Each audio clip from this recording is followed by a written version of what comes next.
Then we go on to the next match, though. We'll get on to something we do want to talk about. The next match.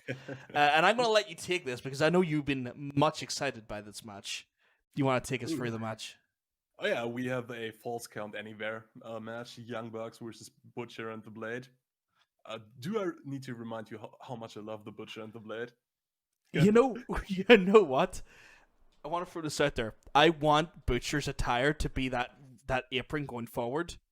Yeah. I thought he looked so badass like that. Yeah, I was going to.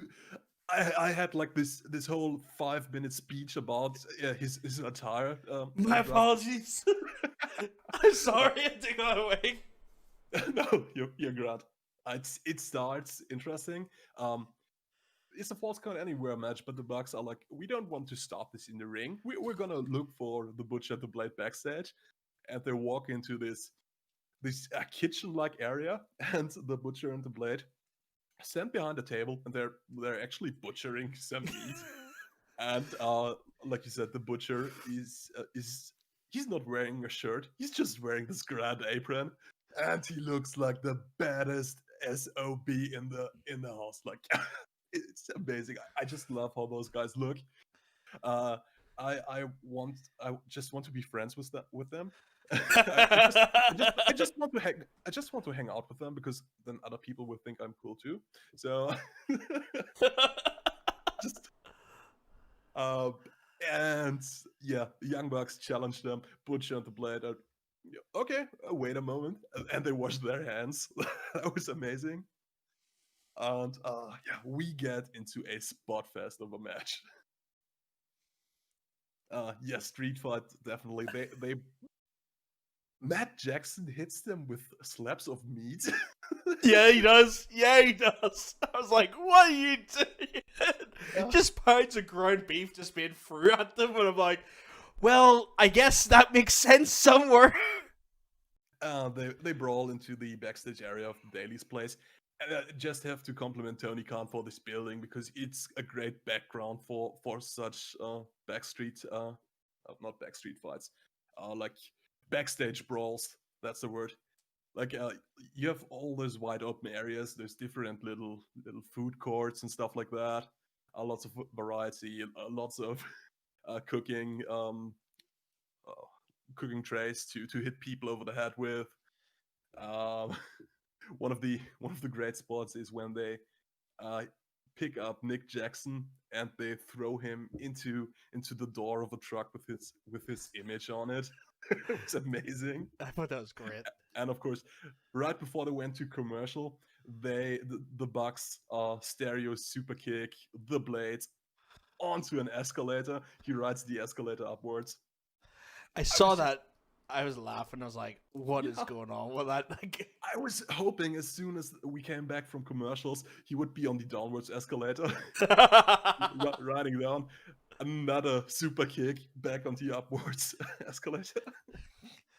But I think by the time they come back, we find ourselves right back at the ring, don't we? It's like they kind of skip a lot.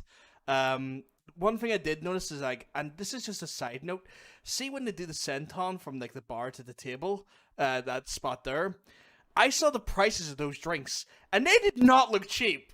It's like a beer costs near $20. I'm like, for a feckin' beer? Beer! 20 feckin' bucks! Are you serious? Jesus! Oh my god! Just like I was looking at going like, I'm never drinking at a show if that's the prices. So that was my takeaway from that spot. Yeah. Yeah, like I said, we're back ringside. And holy shit, the Blade botches hardcore. They set up a table on the outside, leaning against the guardrail, and I think Nick Jackson is leaning on it. And the Blade dives over the top rope. Nick Jackson steps out of the way, but the Blade misses the table entirely and just feet first into the guardrail. It looked incredibly brutal. He had a lot of height. He had a lot of velocity behind him.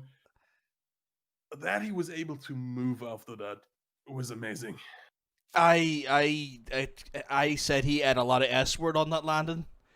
Like I I looked at that and I was like, oh man, if he's not injured, then I am shocked. I am shocked. Yeah. That was brutal. That was absolutely brutal. Like actually, like stomach wincingly brutal at times. Just thinking about it because like that padding's not thick. That is Hmm. not thick. And then the real oh god, ugh, don't want to think about it. Oh, Yeah. And we get to top this, we get an insane finish. Because they put Butch and Blade on tables on the ramp, and they mm. climb the structures besides those little tunnels where they come out from. And in stereo, they dive on them, pin them at the same time, get the three. And there's been reports that both the Bucks have picked up minor injuries from this, and the Blade has picked up some form of injury from I that. wonder Nothing, where. yeah, nothing concrete so far. I hope it's not a major injury for any of them. No, I hope not as well. I feel like the thing you really made a good point to mention about is like the Tony Khan's use of of that facility. I think that's a smart move. They don't have Yeah. crowds to worry about. They can really make use of the full concourse, and they don't have to worry Hmm. about separating fans or having security out. They can get really creative with it. And I think this is the strength of Dynamite at the minute. I think this is where the Yeah. real strength of it's coming in at the minute. Like WWE's Performance Center, because they have because they put the perspex up and whatnot, they really have locked their wrestlers to the ring, and it you know it stops WWE from having that ad hoc creativity to go about. Where I feel like AEW have seen what they have. They know what they're doing. And they're like, okay, we don't have crowds. Let's make this insanely interesting. Let's give them a tour. We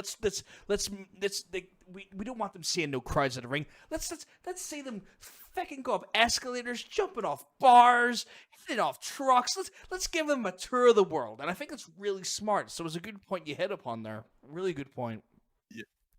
So if, from the perspective of a fan of the show, it was just an insane spot fest of a match. Just an incredible, cool, spotty match. But kind of, I have to take a step back, and this match was incredibly taxing on the bodies of the wrestlers involved. Did we really need that? Like they could have had a great in ring match. They could have. Those are great wrestlers. You know what? I want. I think I think it'll be intriguing to see what we see for the next 2 weeks. I mean, I can't remember what's been announced for next week, but do we have a Bucks match or a Blade and Butcher match? I think they might get a week off, and I wouldn't be surprised. They earned it. Yep. I don't think there's no match announced for them. So there you go. Then that's it. So